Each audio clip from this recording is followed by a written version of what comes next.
ओम जय गुरुदेव. सर्वप्रथम सगळ्यांना धन्यवाद. सगळे चॅनल पाहतायत, सबस्क्राईब करतायत आणि कमेंट पण करतायत, त्यांच्यासाठी खूप खूप धन्यवाद. तर ज्यांनी चॅनलला सबस्क्राईब केलं नसेल त्यांनी चॅनलला सबस्क्राईब करा. खूप महत्त्वाची माहिती मिळणार आहे. तर आता आज मी तुम्हाला होळीचा महत्त्वाचा उपाय सांगणार आहे.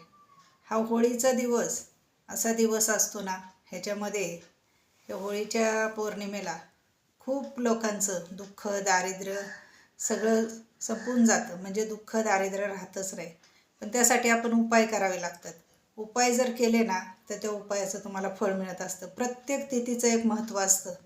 प्रत्येक तिथीचं काहीतरी महत्त्व असतं. ते महत्त्व आपल्याला माहिती पाहिजे आणि खूप लोकांना हे माहिती नसल्यामुळं त्याचा आपल्याला काय उपयोग करून घेता येईल हे कोणाला कळत नाही. तर मग आज मी ते सांगते तुम्हाला.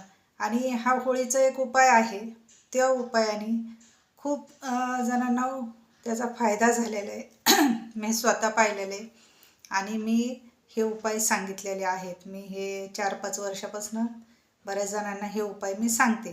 तर तो उपाय मी तुम्हाला आज सांगणार आहे आणि ह्या उपायाने किती फरक पडतो हे तुम्ही स्वतः अनुभव घ्या. ज्यांना ना खूप दुःख आहे, दारिद्र्य संपतच नाही, घरात शांतता नाही आहे, खूप त्रास होतो आहे, कुठली कामं होत नाही आहेत, तुम्हाला अशी शंका आहे कुणीतरी घरावर काहीतरी केले किंवा तुमच्यावर काहीतरी केले, त्या लोकांनी हा उपाय करायचा आहे. आणि होळी ही सोमवारी संध्याकाळी पेटवायची आहे, कारण सोमवारीच पौर्णिमा चालू होणार आहे. तर नंतर ग्रहणकाल आहे, त्याच्यामुळं सोमवारीच होळी करायची आहे. तर त्या दिवशी सोमवारच्या दिवशी संध्याकाळी होळी पेटवल्याच्या नंतर तर तुम्ही काय करायचं, एक नारळ घ्यायचं आहे आणि तो नारळ शेंडीच्या बाजूने त्याच्यावरचं थोडंसं केसर काढलं, नाही काढलं तरी चालेल, आणि घराच्या सगळ्या चारही कोपऱ्यांना ते नारळ फिरवून आणायचं आहे.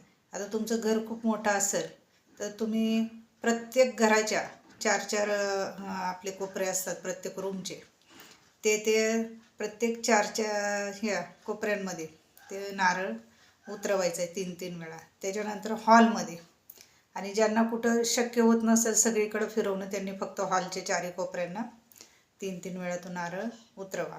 त्याच्यानंतर घरातल्या सगळ्या लोकांनी बाहेर यायचे. बाहेर आल्याच्या नंतर सगळ्यांवरनं एकदा तो नारळ 3दा उतरवायचा. त्यानंतर घरावरनं 3 वेळा उतरायचा आणि तो होलिकेमध्ये दहन करायचा आहे. आणि त्याच्याबरोबर अजून एकदा काळे तीळ घेऊन ते पण सगळ्यांवरनं 3 वेळा उतरून ते पण त्या होलिकेमध्ये टाकायचं आहे. ह्या उपायाने जर तुमच्यावर कुणी तंत्रक्रिया केली असेल तर त्याच्यापासून तुम्हाला मुक्तता मिळते, मार्ग मोकळे होतात. दुसरी गोष्ट, घरावर जरी काही केलेलं असेल ना तर ते घराचे पण तुमचे मार्ग मोकळे होतात. आणि हा उपाय इतका हा म्हणजे महत्त्वाचा उपाय आहे. आणि ही तिथी आणि त्या दिवशी आपल्या कुळदेवीची कृपा आपल्यावर होत असते. हा झाला तंत्राबद्दलचा एक उपाय. त्यानंतर ज्यांना खरंच हा उपाय आणखीन एक करता आलं तर त्यांनी नक्की करा. तर ज्यांना कुळदेवीच्या मेनठाण्यावर जाता आलं, मेनठाण्यावर नाही तर कुळदेवीचं जिथं कुठं ठाणं असेल तिथं, कुळदेवीच्या जर तुम्हाला त्या दिवशी जर खरंच जाता आलं कुळदेवीची भक्ती करण्यासाठी किंवा दर्शनासाठी, तर इतकं छान होणार आहे ना. कुळदेवीचं दर्शन होळीच्या दिवशी जे कुळदेवीचं दर्शन घेतील ना त्यांना खूप लाभ होणार आहे आणि त्यांच्या मागचं दुःख दारिद्र्य सगळं जाणार आहे. तर ह्या 2 गोष्टी मेन आहेत. त्यातली एक जरी तुम्ही केली ना तरी तुम्हाला त्याचा खूप फायदा होणार आहे. आणि हे नक्की सगळ्यांनी करा, कारण मला हे सांगायचं आहे की हे जे उपाय आहेत हे शास्त्रज्ञ पद्धतीचे उपाय आहेत आणि हे पहिल्यापासून चालत आलेले उपाय आहेत. हे कोणाला माहिती नव्हते आणि ह्या उपायांचा किती फरक पडतो हे तुम्ही स्वतः अनुभव घ्या. आणि खरंच त्या दिवशी जर तुम्हाला कुळदेवीचं दर्शन जर करता आलं, कुळदेवीच्या इथं जाता आलं तर खूप चांगलं आहे. आणि हे करा आणि तुमचं जीवन सुखी करा. कारण तुम्ही जर अशी वाट बघत बसले ना, आज चांगलं होईल, उद्या चांगलं होईल, आपोआप होत नसतं. आपण हालचाल करावी लागते आणि धडपड करायला लागते. हे उपाय सांगणं आणि तुमच्यापर्यंत उपाय येणं म्हणजे तुम्हाला मार्ग दाखवणं. हा मार्ग दाखवला आहे, चालायचं काम तुमचं आहे. आणि खरंच ह्या उपायांचा खूप फायदा होतो. मी स्वतः हे खूप अनुभव घेतलेले आहेत. त्याशिवाय मी काहीही सांगत नाही व्हिडिओमध्ये. कारण मी हा अनुभव ज्यांना आलेत त्यांना म्हणजे मी सांगितलेल्या उपायांचा त्यांनाच हे उपाय मी सांगत असते. तर खरंच सगळ्यांनी अनुभव घ्या आणि तुमचं जर दुःख दारिद्र्य कमी करायचं असेल ना तर हे करा. होळीच्या दिवशी कुळदेवीचं दर्शन घ्या आणि होळीच्या दिवशी आणखीन एक घराचा तो उपाय करा. हे 2 उपाय जर केले, त्यातला एक जरी केला खूप छान, दोन्ही केले तर अजूनच छान.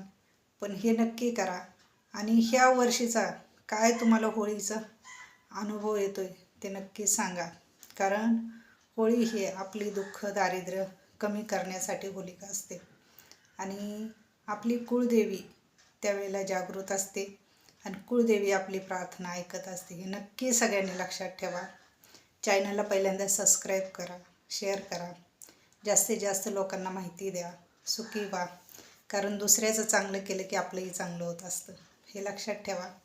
सुखी व्हा. ओम जय गुरुदेव. आई राजा उदय उदय. पद्मावती माता की जय. मांढरच्या कळवायचं चांगले. हर हर महादेव, हर हर महादेव, हर हर महादेव. आणि खूप खूप होळिकेच्या सगळ्यांना खूप खूप खूप खूप शुभेच्छा. जय गुरुदेव.